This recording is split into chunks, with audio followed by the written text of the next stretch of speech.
We're all living in a world gone geek. It's time to geek hard or go home. The podcast is real. Here's your host, Grounded Geek.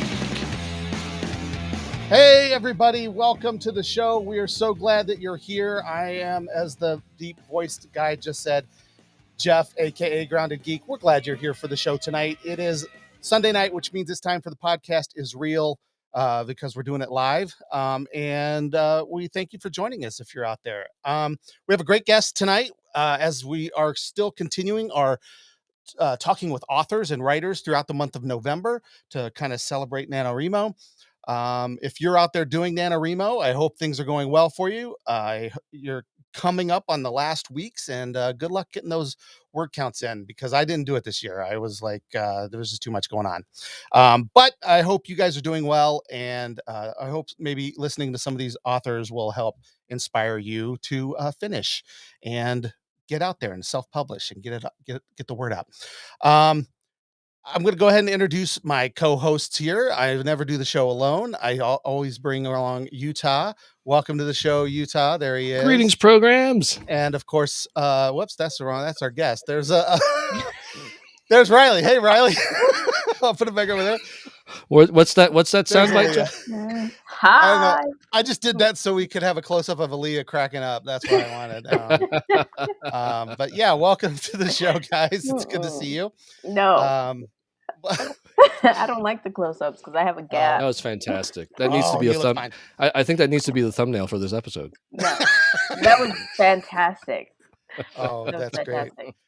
Well, anyway. Welcome, guys. So we actually got a chance to be in each other's presence again for the second time since we started this podcast, right?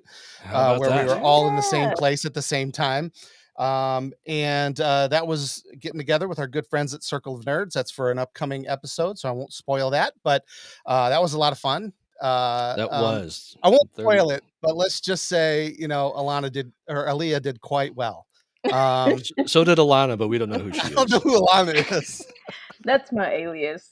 There you go. You should change it to Aaliyah, aka Alana now. No, it was a great time. We love those guys. And, so fantastic. If you're not already watching Circle of Nerds, you should be doing that. They're at YouTube. Just look up Circle of Nerds. You can't miss them. There they are. Their Star Wars content is excellent and a lot of fun. And it's a little more inappropriate than our show. So if you're into that, there you go. Go to Circle of Nerds. It's not family friendly. Yeah, which he made a real specific point. To point out that we are a clean show. He was very he really wanted to drive that home. I noticed. I think yes. I think he's just proud of us for managing to keep for managing our language. I guess so. And I don't have. It's not that we have. It's no judgment here. It's not that. We just want not at all. Audience. We don't want that explicit tag on Apple. That kind of stuff. So it's just So we just try to keep it as family friendly. Yeah, Apple. PG-13. Let's say. We will rip the heart out of somebody, but we are the temple. Yes, the temple of doom of podcasts. But we won't say bad words. There you go. Correct. So we'll rip the heart out, but we won't cuss. That's right. That's how you get a PG-13. Okay. Anyway, so today is I found out it's World Television Day. I guess we're supposed to celebrate the invention of television. How long has that been going on? Come on. Since this morning, I guess. No, I don't know if it's a. I was this year's old when I found. I did actually look it up. I don't have the year, but I think it's actually the UN that dedicated this day. Really? To World Television Day because of the impact that television has had on the world. And so it's just kind of let's celebrate that impact. Okay. I don't know. It's just kind of interesting. 1996 from the UN. Yeah. Really? So it was the UN. So it's just been since 1996. So it's not been, that is a while. I started to say, it's not been long.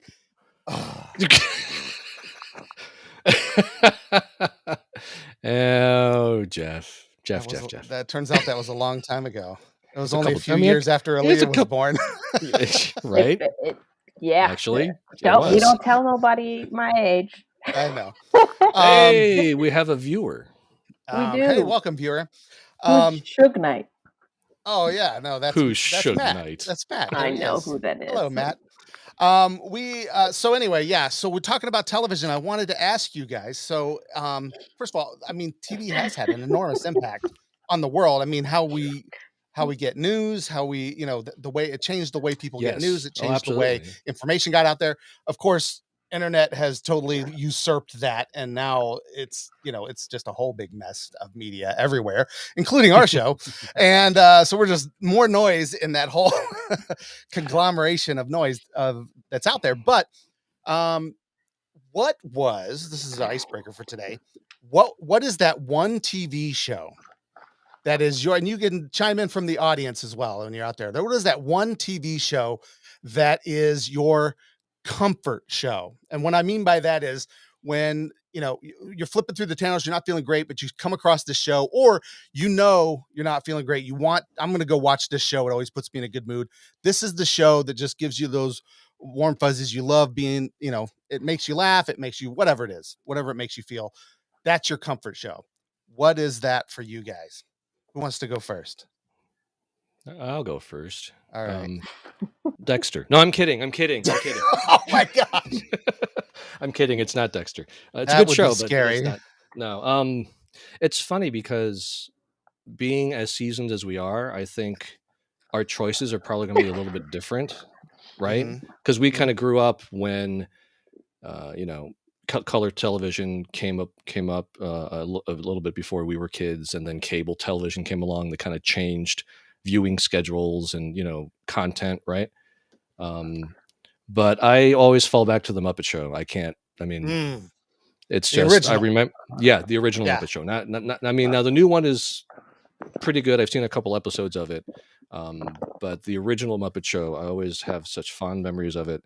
Always remember, sitting in front of the television with the family because everybody loved the Muppet Show, and it was so great to see all the guests that they had, and the writing was so great. Yeah, it just, and even now, I will go back and stream the original episodes, and even though I may know all the lines for a lot of the things, I still enjoy it. It's just, I mean, I think a good description is it's one of my comfort shows for sure. So, and it's one of those shows that you can't skip the opening theme song. Oh no, you got right. Yeah, there's some shows where it's like that skip intro button comes up, you're like skip, and get right into the action. You can't skip the Muppet intro because you got to sing along. Like it's part of the experience. You also tell you to skip the credits because because you never know what always a final joke from Statler and Waldorf. Yes. And then so you gotta Yep. So awesome. Aaliyah, that's the first one that came to my mind. Yeah. How about you? What's that show that you just love so much that you would watch it anytime it's on? The Punisher? Yeah. No. A few years ago, those series like The Punisher, Daredevil. Those ones would definitely be like my things. However, New Girl. That's my show. That is my comfort show. It just puts me in the best mood. I don't know. It's so silly. It's silly. I've seen a few episodes of that. That's a good one. I have not watched all of them, but what I have seen of it, I did enjoy. I did watch the Prince episode. Everybody had to see that. I mean, I didn't see Prince. Very, very rarely would do anything like that. So the fact that he did was a big deal. His guest spots on television shows is like you can count on one hand, right? Yeah. So. All right. Well, so audience, there's some people out there actually watching, which is great. While I explain mine, I hope some people will chime in. We just want to hear some other shows that you guys love. You always go back to. For me, to me, I looked at this as kind of like whenever, again, if you're flipping through the channels and it's on, I can jump right in at any point in an episode and just fall right back into loving and laughing. And that's Seinfeld. I was going to go way back. I was going to go back to the 80s and there's some shows then and it's the nostalgia factor. Sure. But there's still, and of course I love the Simpsons and things like that. But Seinfeld had very few episodes that fell flat. Like there's almost every episode that I stumble across, the finale, I will enjoy. Well, the finale, whatever. I thought it was okay, but whatever. But yeah, that show's so funny. And now that it's on Netflix, I'm watching it with Jacob and and he's laughing and Oh, finding is he it liking funny it? as well. Yeah. Good, So, good. yeah, The best it's show fun. about nothing ever. It's a great show. Literally. Yeah. So yeah, nobody in the audience chimed in, but that's okay. So, Way to or go, it's just Matt. really slow. The chat is coming slow, and we'll be well into our interview with RealLY, and then Right. somebody will say, It's because of "Cheers." delay. It's a delay. You Right. know, Cheers was pretty good. that's a good one. Yeah. It was All right. good. Newhart show, Sorry, Bob Newhart. Friends. I knew Matt was going to say Friends. Friends is the one for Matt. There we go. I Even knew. better. I mean, I kind of knew that, but I wanted to give him a chance to say it. And Oh, G Power is tuned in. Rangers. We've got. He wants to say 3 of them, or he or she. I don't know who G is. Sorry. But actually, I think G joined us from Circle of Nerds. From the alphabet. Like, is a fan of Circle of Nerds. That's how they heard about us. Power Rangers, Buffy the Vampire Slayer, and Buffy's Friends. a good one. Yeah. Yeah, Buffy Yeah. was a good one. That is a show that I'll just fall right into any episode pretty much and Yeah. That's a good enjoy. show. That's Yeah, fun. Yeah. Had a good run. Good ones. If I The had But Power which- Rangers, you have to but kind the- of specify which one, or is it Which just one? any? Right. any Is it generation. like before the White Ranger and after the Red Ranger, or the Green Ranger, or the dinosaurs, or the vehicles, or the Yeah. I was not a big fan of Power Rangers personally with my kid, but my oldest son was. Like, he was growing up when the Power Rangers were he really was, starting to be yes. big again. And I didn't watch them that much, but I watched them with him. It was fun. It's good times. All of the above. All of the above. There you go. I hear you. All right, all of them. Well, that's great. So, World Television Day. Make sure you watch some television today, I guess. Yeah. Maybe Could go up to your watch television and this thank them. show through the YouTube app on your television. Stream this on which your you television. can now do with the current technology. Do we find it interesting that, even though a lot of these great shows now are on streaming services, we still call them TV shows? Oh yeah. Well, it's just it's weird. It's just like Right? It's just it is it's just a TV show. convenient. It's a convenient thing. It's episodic, and I mean, yeah. Yeah, even when you like save something on your DVR, you think about recording it. And I DVR. still and I Instead do, of saving it, right? yeah, and I do video production, and we still sometimes say videotape. Like, I got a video. You still tape it. and I'm You're like, taping something. yeah, we're taping, and it's like, no, it's all we're on not. digital cards, but it is what it Right. is. So before we get into our guests, I do want to remind folks that throughout the month of November, we are doing the road to 4K. We're trying to get as many High followers. resolution. Oh no, that's not it. Well, that was the kind of the play on words there. I mean, especially it's Oh, World I Television get Day. it. So I get 4K it. televisions, but we're looking for Perfect. 4,000 followers. That's 1,000 on each of these 4 platforms that you see here. We're not anywhere close to that yet. I mean, they're closest on YouTube. We're about, I think, 3 people away from 500, which is great. Ooh, great. Yeah. But yeah, we're throughout the month, we're giving away a Stadia Premier Edition. It's a Google Stadia. All you have to do is go to the link that will be in the show notes. You know what? If you're watching live, it's not there yet, but it will be after the show's over. And when the show notes drop on the podcast version, go to that link. You will be asked to follow us on all those platforms and a couple of other things, and share with your friends and whatnot. And you'll be entered to win. And each day you go back, you can add more entries, which is kind of cool. And so it's actually. Oh, I forgot to do that today. Yeah, you're not eligible. I can tell you. Darn it! Yes, you are. Don't let him fool you. No. So that now again, if it came, so we're gonna give this away on December 5th. December 5th, Sunday. That's we're gonna have that's what DC Glenn, DC the Brain Supreme will be on the show that Ooh, day, nice. which we're very excited about. Am But I we're also giving it eligible? away that day. And if I Yes. was Yes, to Matt, you are. announce Utah Shu or Aaliyah, we would lose so many of our very few audience members. They would know We that would the lose all fix 5 was of It's them. in. rigged. So It I'm not is doing that. Plus, don't you rigged. have one? Didn't you get one? Didn't you buy I have one. Village and Yeah, get a free it came one? with Yeah. it came with Resident Evil Village. Yeah. So Awesome. So please enter that. And we appreciate it. We'd love to have you follow us and be a part. please, Subscribe please. so that you can be a part of the fun. So today's guest is an author. He's a writer. He's written several books, actually. He knows a lot about self-publishing, which is what we're going to hopefully get him to talk about a little bit tonight. He's also kind of a little bit of a comic book geek. He likes video games, that kind of stuff. So he's the perfect guest for our show to come in. So please welcome to the World Gone Geek. The podcast is real. RealLY Toon. Welcome to the show, RealLY. Hello. Thank you for having me. Hey, we are grateful that you're here. All right. So let's just start right off the bat. Tell us what the names of your books are. We would start looking for those right now. Okay. So I have two series that are out. The first one is called Warper. It's a high fantasy novel about teleporting assassins hired to kill an immortal. Then I wrote the sequel to that book. And then I ended up branching off into urban fantasy, and I wrote a story called Paragon, an icon story. And that's when I really started to pick up some steam. It was right around the time when superheroes started getting really big with all the stuff Marvel was doing, and it kind of just took off on its own. And then there's a sequel to that book also. Yeah. So go ahead, Utah. I was just going to mention. I started reading Paragon back when you first booked. So, and it's kind of an interesting take on like the heroes, and they have like a school and an academy, and it's like this. You built this whole world, which is kind of fun. I was enjoying it. I just thought I would say that. Go ahead, Utah. I was going to ask.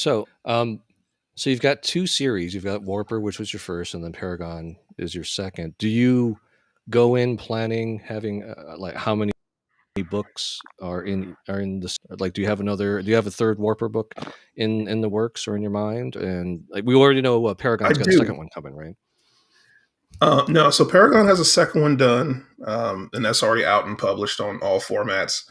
And the third one for Paragon is actually outlined already. I just haven't written it. Oh, same thing for the Warper series. It's already outlined. I just haven't written it.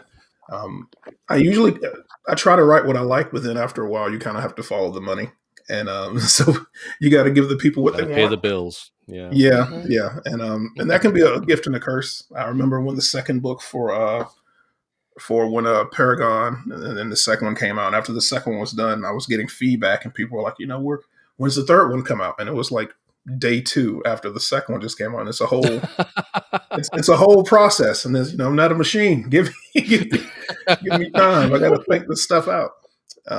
So those are already written. I recently wrote another book and finished it, but something just wasn't sitting well with me with the character, so I shelved it, and I'm starting a different one.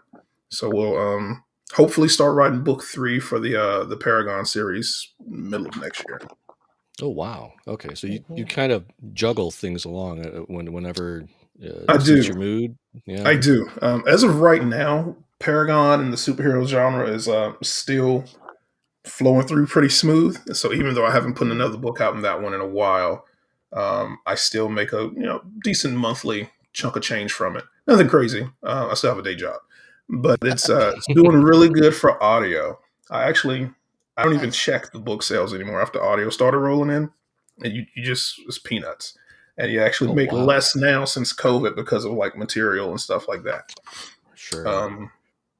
But I'm trying to branch off into get like I've been traditionally published for so long.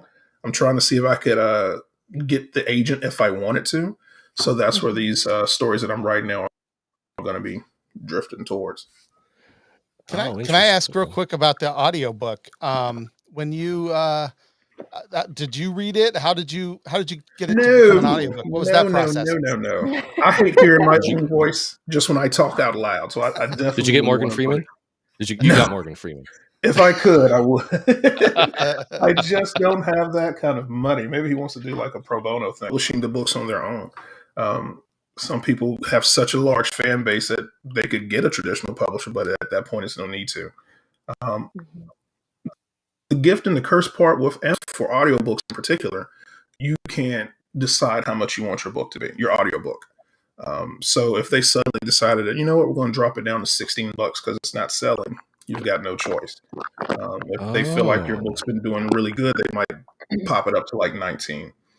So when Paragon came out, I think it started a little lower, and then it started doing well, and then the price kind of went up a little bit. And then when the second book came out for Paragon, it just automatically stayed at the higher end. I guess just because it was basing off the first book. So if sales slow down, they're just going to drop it, and I've got no control. So that you have no control over that. Wow. Nope, not for that. For the paperback, you do. Ebooks, you do. But for audiobooks, to anyone out there who listens, if you want to publish that way, you lose a little bit of control for that. Huh? Would you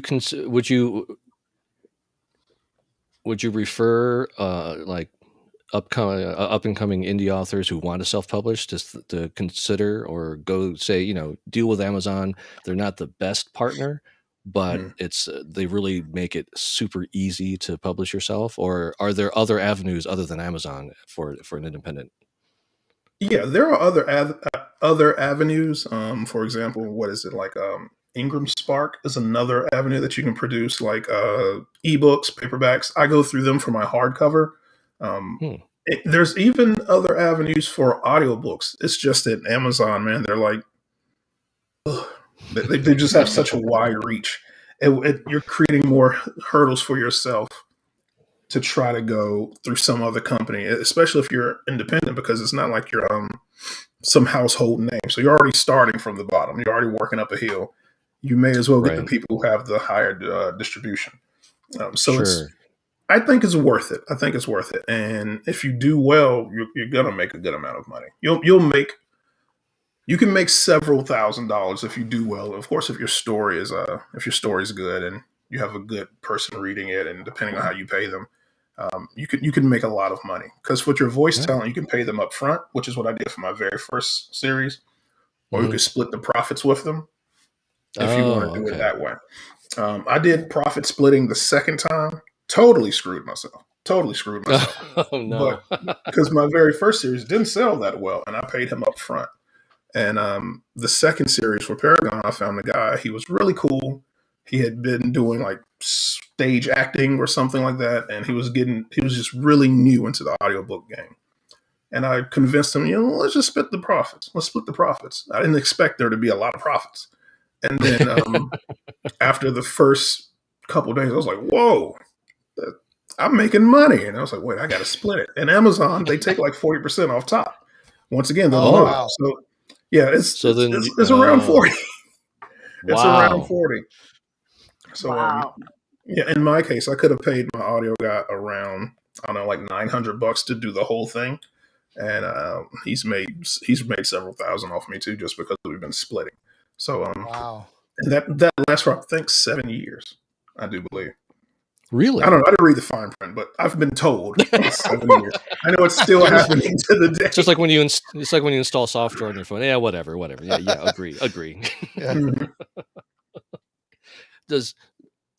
What kind of contractual obligations are there in terms of if you start working with Amazon? Like, for example, so you've got one fairly successful. Do you have to stick with Amazon for a while, or do you have to stick with what kind of ending is there? That's a good question. There is a grace period up front for example, when you first publish your book with them, regardless if it's like paperback or ebook, it's only on their like forms of distribution for a few months. And then after that, you can start picking it up at other places. So like you might be able to order from your local bookstore or a library, or if you're like me, who just likes, I don't know, to stroke his own ego, sometimes I'll go to a Barnes & Noble and ask them, hey, you got this RealLY Tune book in? And just see if they have it, just for giggles. But then you can get it from places like that, the big bookstores. So there's a little bit of a grace period. They want it only coming on first, and then you can find it almost anywhere else. And I do believe it's the same way for Audible. Okay. Interesting. Comment from Atomic Ninja G out there. Amazon is great from a customer perspective. As a merchant, they can be a nightmare to deal with. You need to be on the ball with them. Yeah. As an Amazon customer, I totally agree with that. Yeah. for people who are also looking, who may be interested in publishing, I will say that the local community normally, or at least in my area, the private bookstores or to be discovered by another publishing house, saying, hey, we like your stuff. Can we get you off of Amazon and do it with us? I mean, it can happen. It can happen. I will say it's rare for a person like me. I have seen some other writers who are privately, or they're publishing it on their own, but they may have, for example, like a really monstrous writing YouTube channel with 200,000 subscribers, and they're averaging thousands of views. Regardless if their talent just sucks, the people will come to them as they see dollar signs. They already have a following. So that can happen. And then if your book is just like really, really fantastic and you're independently published, then yeah, they can come find you. What was the movie with Matt Damon? Was it The Martian? The Martian, yeah. Andrew Weir. I believe that was a self-published book that just really took off. And then next thing you know, it's Matt Damon. So some people just really hit the lotto. Some people really get lucky. So it can happen. It's rare. Okay. But it can. That's cool. So I am curious. We're talking about books and self-publishing, but for those in our audience that don't know about Warper, can you just give them a nice background of the books? I guess I should say. Yeah. So it's funny. I started writing Warper because for some reason I wanted to read books or listen to audiobooks about people that were teleporting. I remember I had just saw the movie Jumper not too long ago. And I found out that was a book, and in traditional Hollywood fashion, the book and the movie were drastically different. Sure. So I was kind of like let down. Did you read the book? But I was expecting just to get like a more detailed version of the movie. And it's not quite like that. So same. Yeah, I read it. I read it too. It's very different. It's very different. So I was like, okay, well, this sucks. And at the time, I just couldn't find that much to do. And I was trying to figure out what to write anyway. And so then I just said, well, I'll just write it myself. And long story short, I ended up writing that. And at the time I was reading fantasy novels, a lot of high fantasy, a lot of stuff of like elves and tribes and magic-y, blah, blah, blah. Middle Earth style places. And I was trying to figure out how I could write it. So the backstory between Warper is, it's literally just a story about, it was supposed to be a story about a teleporting assassin training his protege, as this standard mentor teacher type fantasy novel. And during the time of the story, they get hired to kill the ruler of the land, who is believed to be immortal. And they go through this whole process of meeting the team and trying to figure out a way to find his immortality. And before the story can get started really good, the leader, the main assassin teacher, gets killed.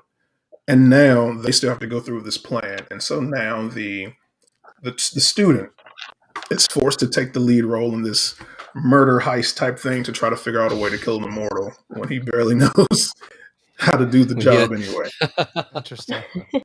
Neat. That could be fun.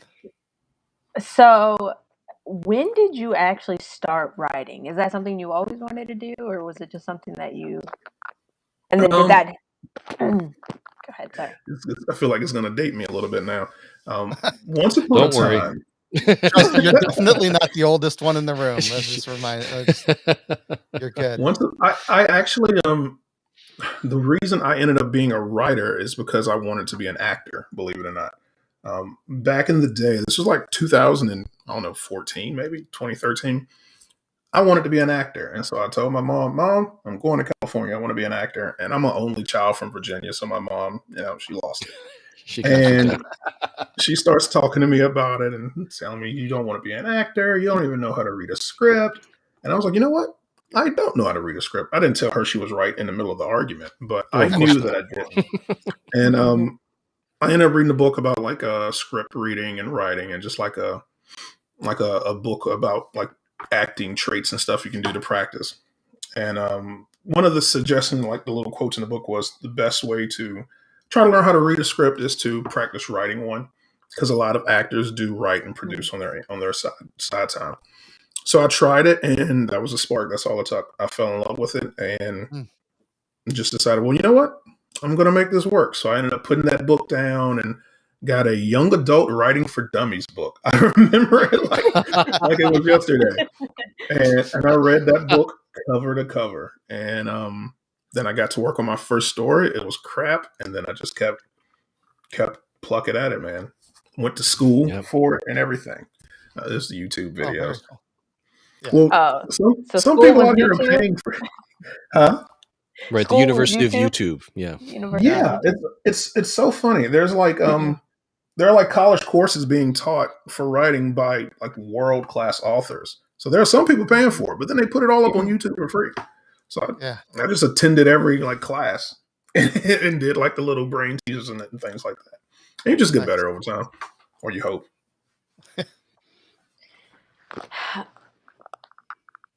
I thought I had a question, but Okay. I'll let it. I Sorry. thought you were about to sneeze.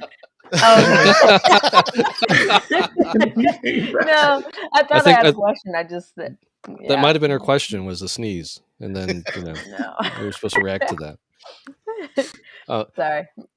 So you started off with Warper and then you moved on to Paragon. Do you have a preferred genre, or do you just kind of go where the story takes you? Going from high fantasy to like the superhero genre is kind of a leap. Yeah, so I actually prefer urban fantasy. I only wrote the high fantasy one because at the time that's what I was reading, and that's what I felt was like more popular. And after a while, I realized that I just didn't like what I was writing as much. I enjoyed the characters, I enjoyed the world I created, but I wasn't having as much fun as I thought I could doing something else. And the idea for Warper kept bouncing. I mean, not Warper, Paragon kept bouncing around in my head. And this was around the time when superheroes were becoming more and more popular, and I got really lucky. If you think about it, in books and movies, there's always like little waves that people ride. So during one point when there was Harry Potter was dominating everything, everybody was writing books about witches and wizards, like much more than they were today.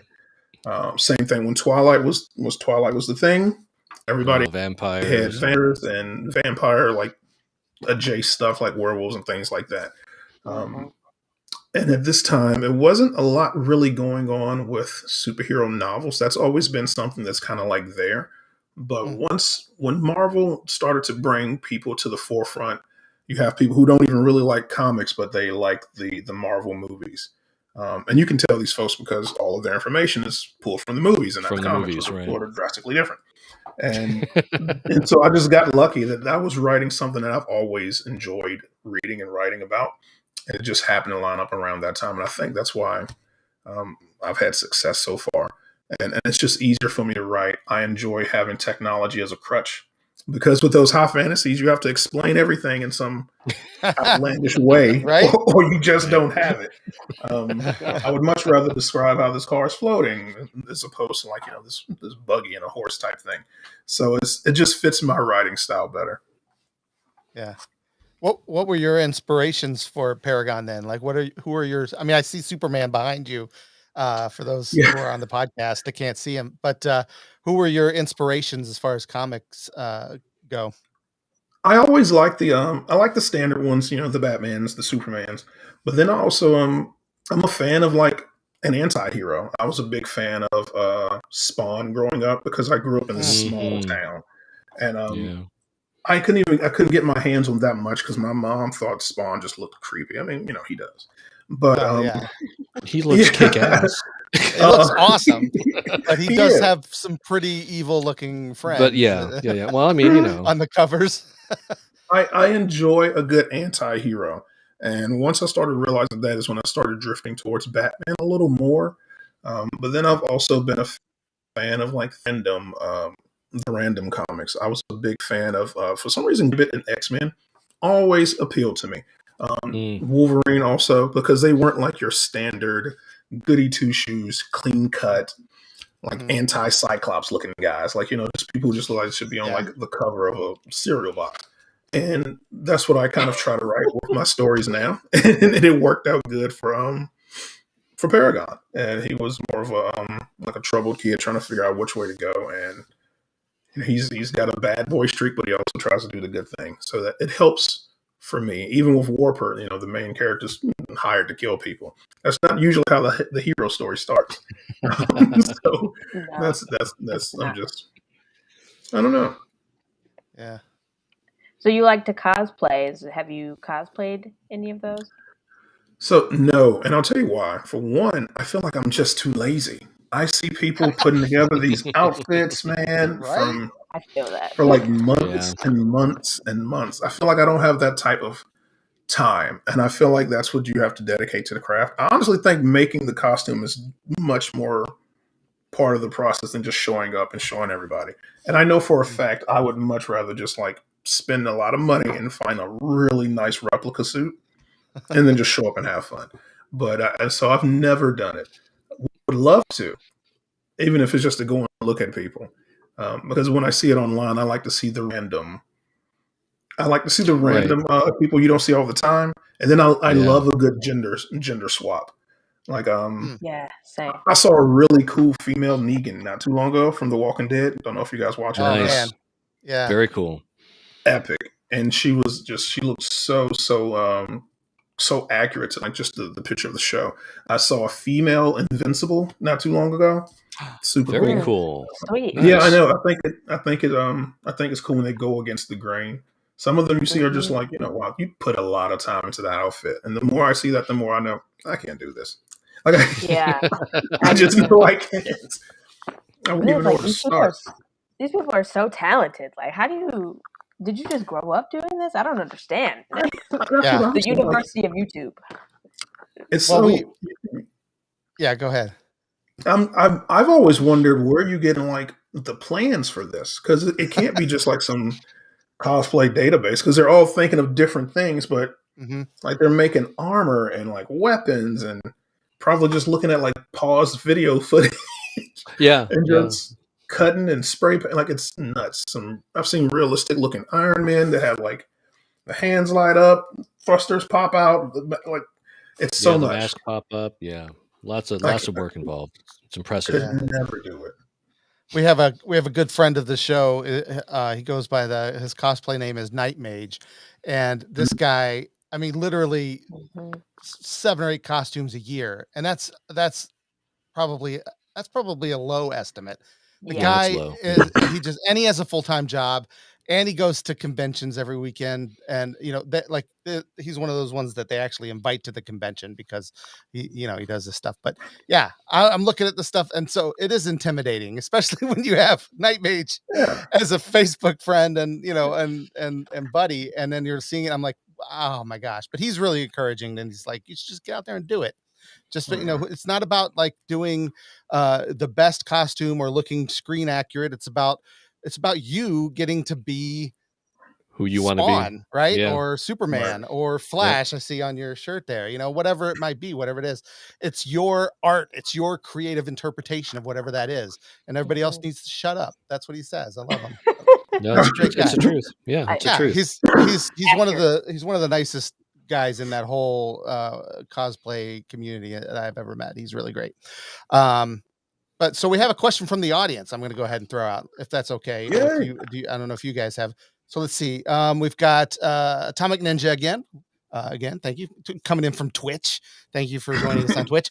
When creating a world or character that is inspired by other works, how do you avoid the perception of copying or stealing ideas, especially in a world where everything is just a Google away? And I gotta admit, I like that question because I get ideas for stories all the time, Mhm. and then you mentioned being lazy. That I'm too lazy sometimes to just write and get the ideas out there. And then a month later or a year later, somebody's already doing my idea and it freaks me. And I'm like, what? So that's a great question. Like, how do you stay fresh? How do you kind of like avoid that kind of comparison that people make? Yeah, that is a good question. I have a couple of things that I like to do because the usual rule of thumb for writing, especially in 2021, no idea is new. Mhm. I've got like students that I try to like help get into like the writing genre, and my good comparison for this is if you look at like the base level, Harry Potter and X-Men, exactly the same thing. But when you think about it, it doesn't seem the same. So, but essentially, you have these gifted children in a school being taught by a headmaster who is inevitably grooming them to take on his arch nemesis slash friend, who's like the big bad waiting in the wings. And this big bad waiting in the wings has his own group of followers that believe he's equally as right. 100% the same thing. Interesting. They Yeah. are just laid out in completely different ways. So my big example is you can take any idea you want, but take that base idea and you just start peeling it back to try to make it your own. That's what works really well for me, especially if you're writing in like the superhero urban fantasy genre with the history that Marvel has and DC and Malibu comics and all that stuff. You're almost any idea you have is going to be already laid out. It's hard to avoid it. It grinds my gears when I see stuff similar to what I'm writing on TV. Or it really sucks when you spent the time in the story and a person may see that thing that's on TV before they get to your book, and then they'll come back and say, oh, well, this book is great, but it reminds you a lot of Jupiter's Legacy, which has happened to me. And I was like, well, wow. Jupiter's Legacy just came on Netflix. I know it's been around for a while, but most people are just seeing it on Netflix. That came out maybe this year or last year. Paragon came out years ago. So it's hard to... It basically flopped. So if you wanted to try to do it again, you probably could get away with it. It did flop. So that's what I like to tell people. Try to think of any idea you want, but try to make it your own. And almost anytime that first idea you get, never go with it. It's always cliche. Almost every single time. You think it's not, but trust me, it is. Another good thing that I suggest, and this is what a lot of people do with a grain of salt, try to read or listen to things that are in the same genre that you're writing. But you don't want to do it too much, because then after a while, you don't know if your ideas become your own or if you're leeching off of what someone else is doing. So for me, when I'm writing a story, I try to listen to things that are similar to it. And if I have an idea and I go looking for something similar to it and I can't find anything similar to it, then I know that I'm onto something, because I'm trying to find something that could be classified as a copy and I can't find it. And that's when you really stick with that idea and keep it going. The story I wrote, but I didn't end up liking the characters. I knew I wanted to write a story about Grim Reapers. I really wanted to write a story about Grim Reapers like in modern day time, and I was trying to figure out what I could do to make them like special. And normally you just hear about the Grim Reapers taking the souls, and I was trying to think, what could I do different with it? And I ended up coming up with a weird twisted idea where they're taking the souls, but then they're selling them on the black market. And the people that they sell these souls to, what do they use them for? And then something goes wrong, and now they've got to get it back before like whoever finds out. It's any idea you can take. You just play with it a little bit and figure it out, and then just Google. That's interesting. Just Google it. Just Google it. Yeah, That should be the title of the book. You mentioned seeing some idea you had on TV, and again, like that's my biggest complaint. There's ideas I've had for years, and then I see something that's very close, maybe not exactly, but very close. What is your feeling about, like, do you still move forward with that idea? Do you as long as it's different enough? Do you worry that people are going to be like, oh, well, he's just copying that? And it's like, well, technically I had the idea 8 years ago. I'm just a procrastinator. Yeah, I still move through with it. But if I do see something that's like eerily close to it, I make sure that I kind of consume that medium, so that at least I can know in the back of my head, well, this idea is great, but they've already did it over here, man. So what else could we do? How can we twist it? What's the worst thing that can happen? The story I'm writing now, and I'm not trying to give everything away. It's literally a mashup of like Heroes, the TV show. I don't know if you guys ever saw Heroes. Yeah. It's Great like a show. mashup of Heroes and The Walking Dead, and it's got some other stuff in it. But at the time when I was trying to figure out, have I seen anything like this before, I ended up finding a story called X Heroes, written by, was it Peter Clines, I think. But it's very close to it. It's about a post-apocalyptic world with zombies, and there's only like a handful of superheroes left. So on the base level, same thing, but the stories are drastically different. And I only found that one series. So that idea, I'm going to stick with it. I'm just going to make sure that I make it as different as possible. Especially when you're writing something that deals with zombies. It's always tricky because it Yeah. takes a long time to figure out how this apocalypse happened. That took me about a month to try to figure out a unique way for a zombie Right. outbreak that wasn't just like the standard virus Standard or something like virus that. or yeah. Yeah. Yeah, it took a long time, and they did that really well in that book too. So yeah, I just say keep going with it. But of course, now that I'm about to start writing this superhero zombie mashup, what is Disney? What is Marvel just released? Marvel Marvel Zombies. Zombies Yeah. and What So If. granted, whenever the agent gets this in front of him, it's like he saw the cartoon. Next, so you got to Yeah. really try to make it as different as That's possible. frustrating. It can Yeah. be. Funny. I think for them, they were just probably going off of trends. You know, things that are But obviously that Well, episode was really good. zombies. And whatever. It was really good. right, and I mean I can't Marvel remember. Zombies It's been around for a while. have been around for a few years. I mean, they actually had a short series Mhm. in the comic books years ago. So to Yeah. actually see it and to see it animated so well was cool and refreshing. Blam. And That was my Ant-Man's takeaway from the whole Ant- show. He was blamming everything. Yeah. That was awesome. So you mentioned that you read a screenwriting book and that got you into kind of writing novels. So my question now is, do you have any hopes or desires that any of the works that you've done would be made into a show or a movie? And would you take a stab at the script? How would that come about? Or do you just not, you're not even thinking about I it? would love it. I would like it. Any writer who tells you no, they're secretly lying. Because that's like the holy grail of like, you made it. Once upon a time, just being like on a New York Times best-selling list was like the epitome of writing. And then, being wealthy.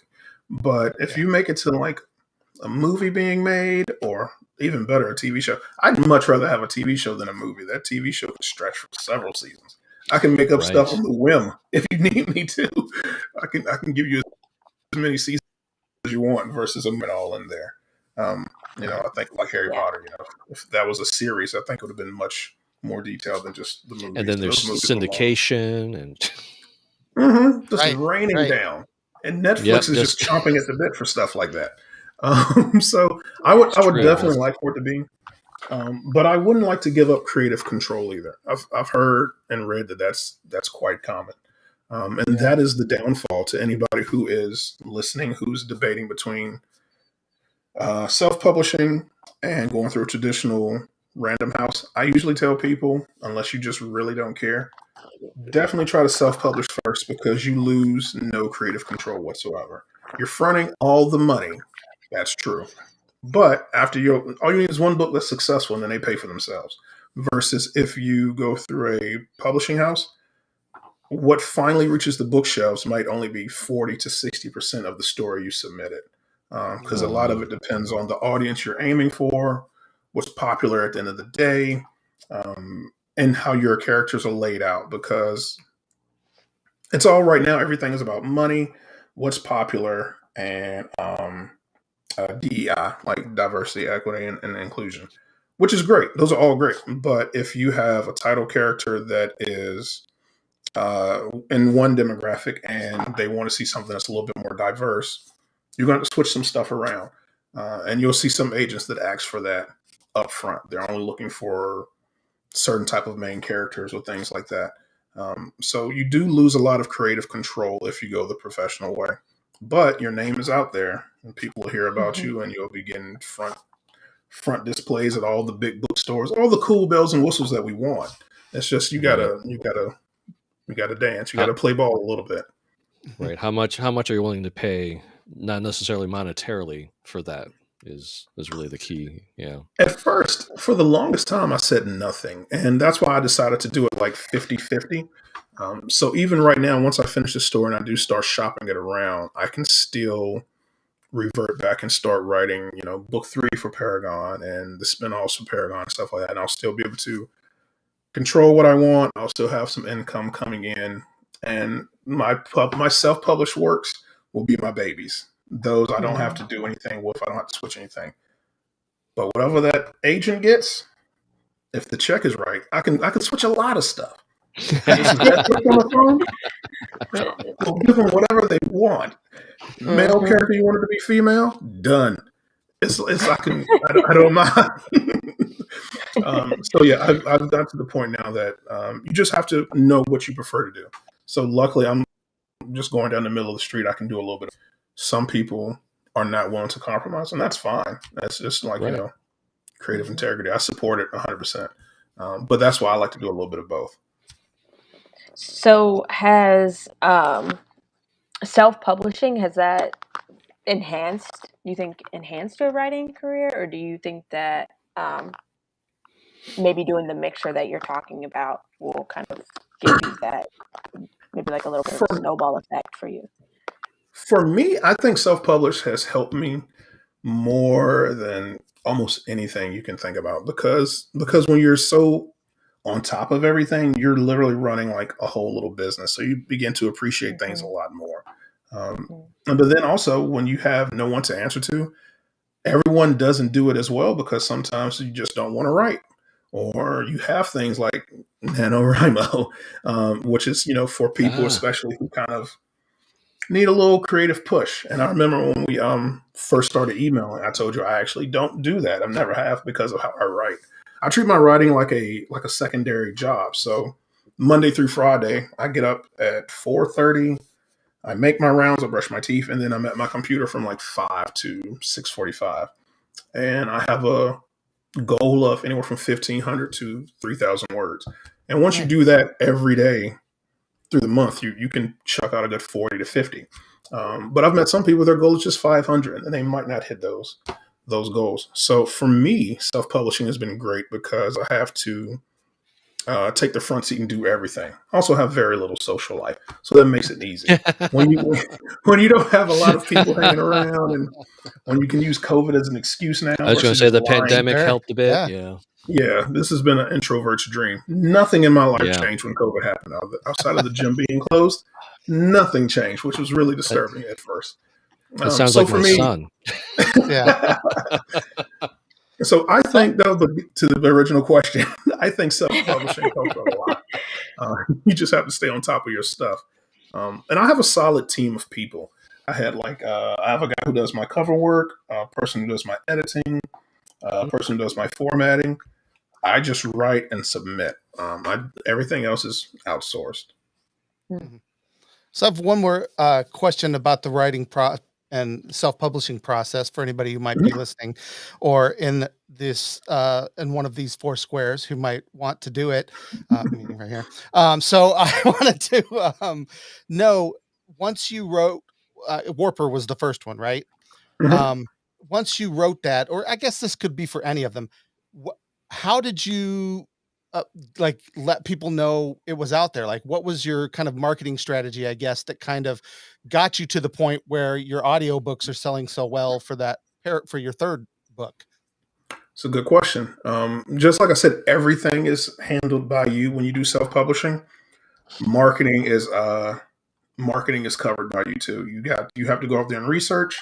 You have to go out there and front the bill, and marketing will be the reason a very, very great story, an amazing story will never reach the people it's supposed to. Because you can write, the next Lord of the Rings if you want to, but if people don't know it's there, it's going to get lost in that sea of everyone else in that genre. And writing is the easiest part of getting a book published. Writing's easy. That's fun. That's what we all want to do. It's the back end stuff that makes it hard. So for me, I had to do a lot of research. Some companies will advertise your book for you and they'll do it for free. But of course, if you pay, you get a better placement. You can get put on email blast lists, but you also have to research the companies you're putting it with. So if I'm going to spend $20, I would much rather give it to the company that has an email list of people who like urban fantasy, and it's 20,000 people as opposed to 5. You can also get people to review your books if you give them a copy for free, but you run the risk of them saying it sucks. So you have to really, you have to really believe in your work. So blogs will do that. Audiobooks, there is one website in particular called Audiobook Blast, and they have a monstrous like email list. You pay them like $15 and they list your book for you, and people write in asking for the book. So when you publish your audiobook, Amazon gives you I believe it's up to 100 free codes, or they used to. Up to 100 free codes, and those codes are used for marketing processes. So you would give these people this code, and they will go listen to your book. You still get paid for the book, even though it's given away for free, and you give it to them in exchange or in hopes, that they would leave a review for you. Once upon a time, they gave a lot of review codes, and then I think they realized people started using them for their own means, because you could use them for any book. So after my book started doing well and selling itself, man, I was racking up audiobooks. I'm talking about like the entire Game of Thrones series, where the audiobook was like $35 promo code. Very And I think they nice. just Very realized that nice. I think they realized people were doing it the wrong way. So now it's directly tied to your work. So yeah, that's a good way for audiobook. A lot of it is just, once again, it's Google. You just have to put in the footwork and figure out what's going to give you the best bang for your buck. You can always do the age-old pay-per-click thing if you want to. I found that not to really be that good. And then the algorithm will kick in eventually too. On the back end, if your book has enough sales, or if your audiobook has enough sales or downloads, they'll automatically start suggesting other books by you. And also, if your book has enough, I guess you should say, enough traction, anybody who looks at a book that's very similar to yours, your book will get pulled up as other people have liked this book too, who've purchased the book you're purchasing. And it'll start promoting and advertising on its own, just based off of how much traction you're getting. And that's when it's free, and that's when it's really nice. I was going to ask the question. Okay. I was not going to sneeze. How long does it take you to write a book, write a novel book, approximately? Start to finish, and for me, when I mean start to finish, it's like outline process, writing it. If I'm really on top of my game, and the book comes to me pretty quick, maybe 2 months, 3 at the very, very most. And that's just because, like, I'm weird. I have a very, very small social life. I mentioned that small social circle. I got a real easy day job. So a lot of times I'm sitting around like daydreaming and playing this out. Even when I work out, I have my headphones in, but there's no music playing. I'm just thinking about like chapters and stuff like that. So when it's time for me to sit down, I've already spent a good 40% of my day figuring out how this next scene is going to play. So it's really easy to push out those 3,000 words when you've been thinking about it for 4 hours the day before. So for me, it's really quick. It goes through really quick. It might be crap, but that's what editing is for. So the longest I've ever taken is like 3 months at the longest. Wow. Yeah. That's crazy. That's quick. Well, RealLY, it's been an absolute pleasure talking to you today. A lot of good advice on how to get into the writing. I hope this is helpful for some of our audience. I know it's going to be helpful for me. I'm already thinking about like maybe finally writing it down before someone else again makes my my idea into a Netflix show. I feel so bad that they stole Die Hard from you, Jeff. I really am. Oh gosh, no, Yeah. you know what? It's a Best Christmas movie ever. that would be funny. Did you hear yes, that? thank Yes, you. RealLY, Thank you, you are RealLY. correct. You are correct. It's not. It's so yeah. It's a long running thing. This Die Hard is my favorite movie of all time, and it also is my favorite Christmas movie. So, thank you for saying that. So tell folks before we go. Tell folks where.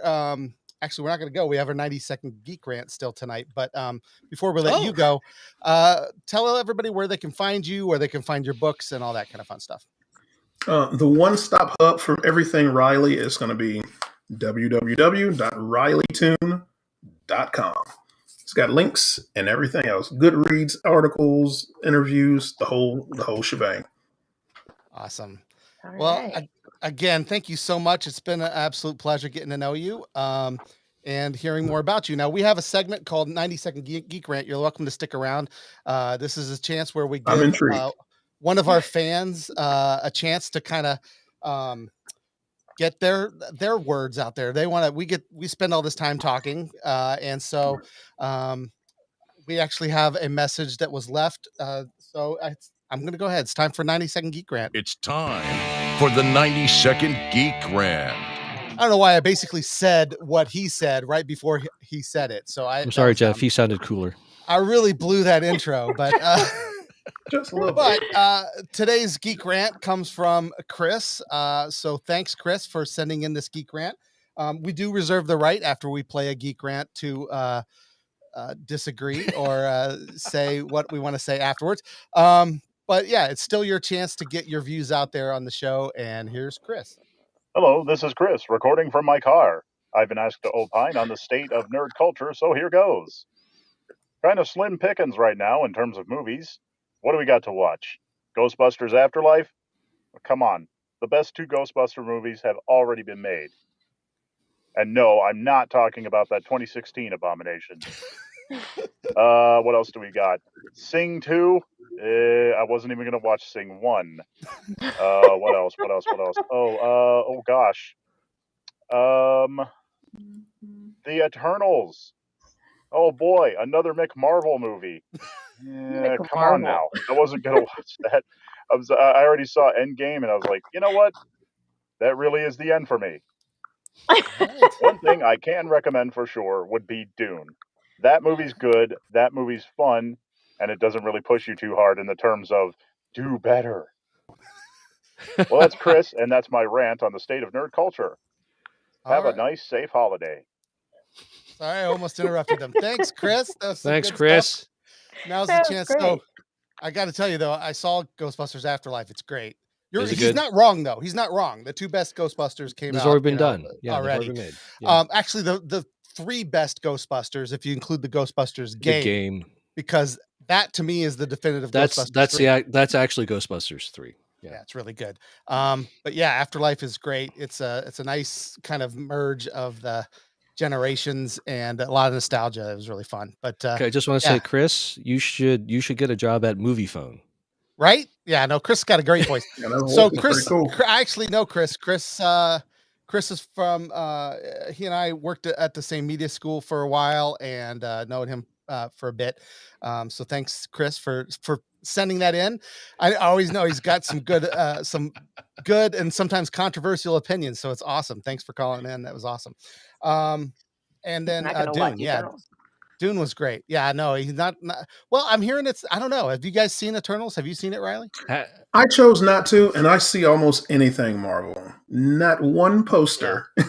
I mean, not one trailer has intrigued me. I may see it now because apparently one of the people there is going to be like the new Joker in the Batman movie. It's a rumor going around. So maybe I'll see it then now, but it's interesting because the Eternals has like a fairly middling kind of critics score on Rotten Tomatoes, but a high audience score. So it's one of those movies where same with Afterlife. Yeah. Right. And so obviously the critics don't know what they're talking about. I guess not. Yeah, it's all the critics' fault. And at the end of the day, it's whatever entertains you, right? Whatever entertains you, that's the movie, right? Right. So I will admit that I tend to be very compelled to see Marvel movies in the theater. Go see Shang-Chi. It's awesome. I don't care what Chris says. Shang-Chi is awesome. But the Eternals, I'm like, I'll see it when I can.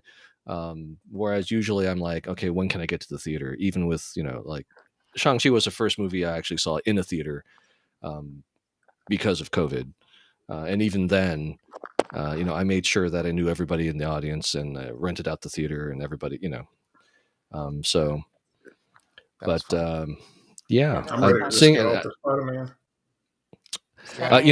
Spider-Man is really the one that's very compelling. Yeah, absolutely. Especially with that last teaser, that last trailer. Yeah, we Yeah, could do a whole because episode on that trailer, I think. you We know, I tell you won't. what, We won't, but we we could. could, Like we could, it's yeah. I don't know. I have so many thoughts about you know, the lizard and his sneeze in that one little scene, because it looks like he's just like going, yeah, achoo. Achoo. So there's he's allergic to something there. I don't know what Yeah. it It's the is, I but worst, think he's best allergic kept to Andrew secret. Garfield's fist. That's you're what I exactly think. right, Riley. It is the worst, best kept secret. Yeah. Oh man.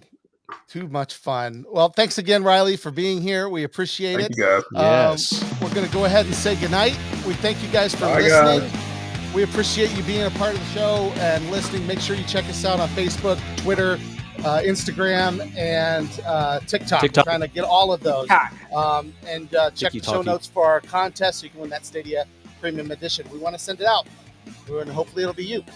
So thanks again for joining us. We'll see you guys on Tuesday for game night. Later. Bye. Go see